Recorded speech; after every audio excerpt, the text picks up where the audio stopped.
जिस बस्ती पर मेरी बादशाहत थी, आज वहीं से निकलेगा मेरा जनाजा। हम रहे ना रहे, नहीं मिटेगी हमारी हस्ती। यह कथन सचमुच पे यहाँ के दिग्गज राजनीतिज्ञ और बाहुबली नेता हरिशंकर तिवारी जी के ऊपर सटी बैठती है। गोरखपुर से उनका पार्थिव शरीर इस समय उनके पैतृक गांव टाड़ा में आ रहा है। गोरखपुर से लगभग 50-60 किलोमीटर की दूरी पे एक कोल्हा टाड़ा उनका पैतृक गांव है। उस चौराहे जो वहाँ पे जो सांखोर चौराहा पड़ता है, वो लगभग यहाँ से 2 किलोमीटर दूरी पे है उनके गांव से। वहाँ तक उनका पार्थिव शरीर आ चुका है। लेकिन यहाँ पे जो लोगों का जो भीड़ है, देखिए, मैं कैमरामैन से कहूँगा भीड़ को दिखाइए। ये उनको चाहने वाले लोग हैं।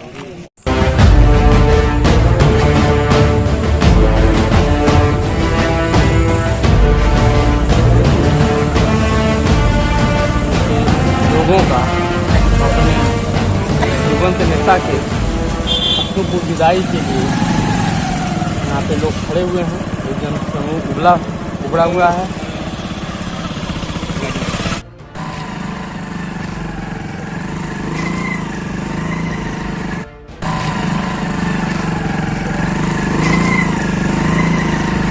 उन्नीस 1985 का श्रद्धेय पंडित हरिशंकर तिवारी जी चिल्लू पार की चिंता के बल पे 21,000 मत से चुनाव जीते थे। और मुझे गर्व है उनके शिष्य होने पे कि चिल्लू पार की धरती पे 3 ऐसी बड़ी उपलब्धि बताऊंगा। न तो किसी माता ने कभी पुत्र पैदा किया था, न तो आने वाले भविष्य में मुझे दिखाई दे रहा है। इसलिए मुझे चिंता है कि श्रद्धेय पंडित हरिशंकर तिवारी जी चिल्लू पार से निर्दलीय विधायक चुने गए थे, जो आज तक कोई भी निर्दलीय चुनाव नहीं जीता है।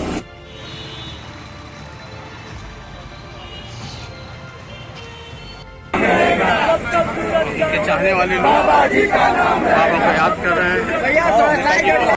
नेताजी के साथ केवल उनके ही उम्र के लोग नहीं जुड़े थे, जो नए जो नवयुवक हैं, जो उनको दिलोजान से चाहते थे। मैं आपको इससे पहले दिखाया, और ये भीड़ देखिए, भीड़ जुटी हुई है।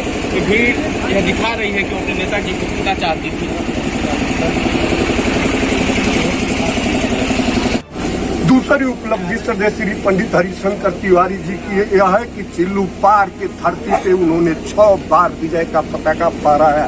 इस चिल्लू पार की जनता के पीपीगंज यहाँ से लगभग कम से कम 100 किलोमीटर दूरी से चलकर उनके चाहने वाले आए हैं। हम जानना चाहेंगे कि आखिर कैसा क्या उनसे दिलो खास था जो उनसे मिलने आए। हम लोग के लिए बहुत लगाव था बचपन से, और हम लोग का हर काम होता था। आपका नाम और ग्राम कुंवरिया,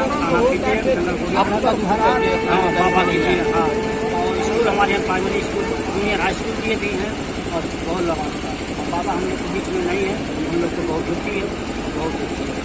देखिए, बहुत दूर दूर से लोग उनसे मिलने आए थे। ये पीपीगंज से आए हुए हैं, लगभग यहाँ 100 किलोमीटर दूरी अपने नेता को श्रद्धासुमन अर्पित करने के लिए आए हैं। हरिशंकर तिवारी एक ऐसे शख्स थे जो निर्दल के बाद कांग्रेस में गए, और कांग्रेस के बाद सारे दल उनके घर आए, वह किसी के घर नहीं गए।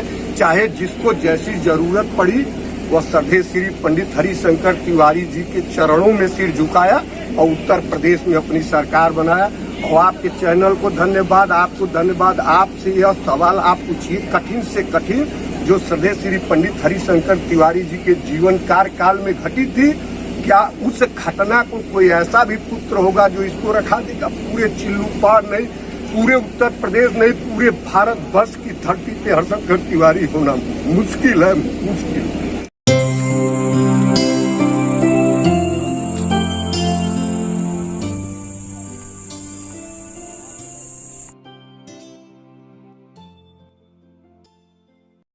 सदन की कार्यवाही हमने देखी है, किसी के प्रतिपक्ष में हिम्मत नहीं होती थी।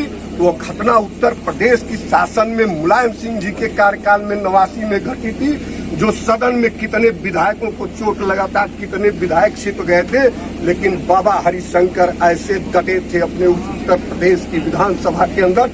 युवक है जो बहुत उनके बारे में बहुत जानकर बहुत दुखी हैं, और उनके बारे में 2 शब्द कहना चाहते हैं। ये बचपन से उनको एक अपना आदर्श आइडियल मान के चल रहे हैं।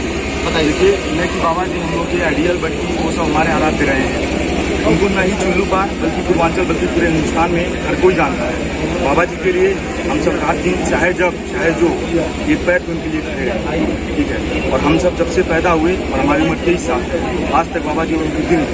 और जब मैं ये न्यूज़ शाम को सुना तो मैं आपको क्या बताऊँ, मैं बड़े बिस्तर पर लेट गया, मैं मेरा हाथ कांपने लगा था। मैं अंदर से इतना दुखी हुआ, मेरे सारे दोस्तों के पास फोन किया। सैनिक कॉलेज का स्टूडेंट वहाँ से चल कर आया हूँ और मैं 10 बजे से यहाँ पर और बहुत दुखी हुआ। इतना दुख हूँ कि ज़्यादा बोल नहीं सकता। क्या नाम है? मेरा नाम आदर्श ओझा राष्ट्रवादी है। उत्तर प्रदेश की सियासत में दबंगई की बादशाहत बाहुबली नेता हरिशंकर तिवारी का मंगलवार शाम को निधन हो गया।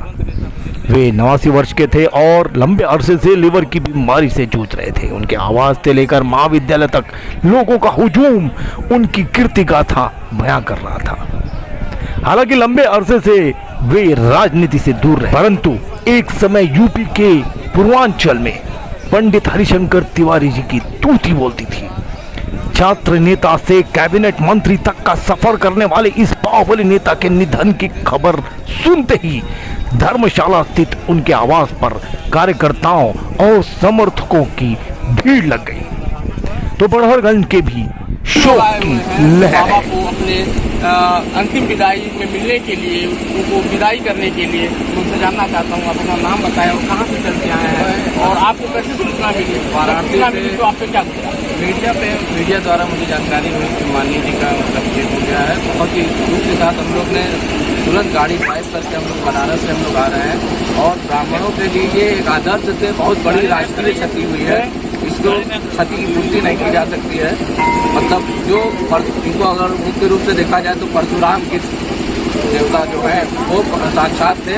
व्यवहार के चलते बाबा को जाना जाता था और उसके कोई क्षतिपूर्ति नहीं की। बाबा को एक मसीहा के रूप में लोग ब्राह्मण मतलब कि परशुराम के दृष्टि से लोग देखते थे, जानते थे और लोग हर कोई अगर किसी के दुख पड़ता था तो बाबा यहाँ गोरखपुर से बनारस जाते थे। जब 10वां तिरई के लिए किसी माता जी या पिताजी गुजर जाते थे तो वाराणसी बाबा निसंकोच 5 गाड़ी 10 गाड़ी से पहुँचते थे और हौसला बुलंद करते थे ब्राह्मण।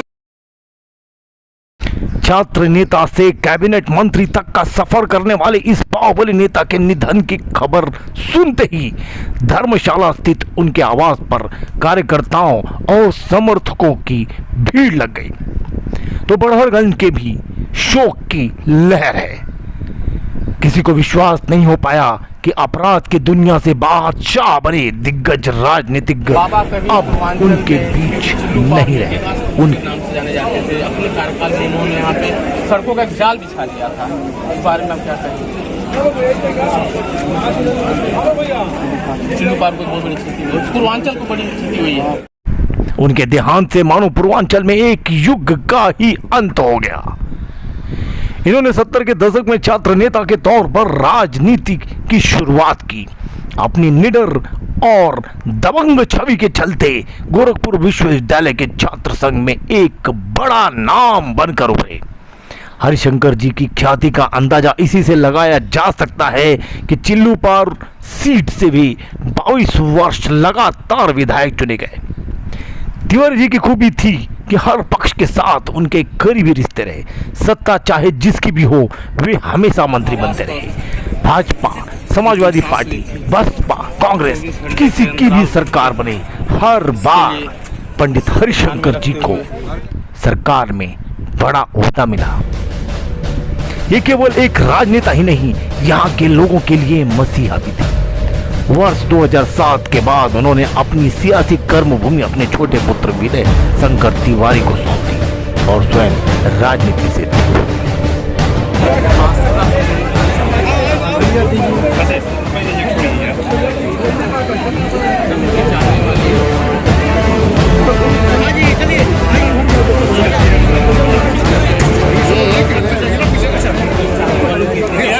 हम रखते हैं सच दिखाने का मादा, देखते रहिए हमारा मुद्दा।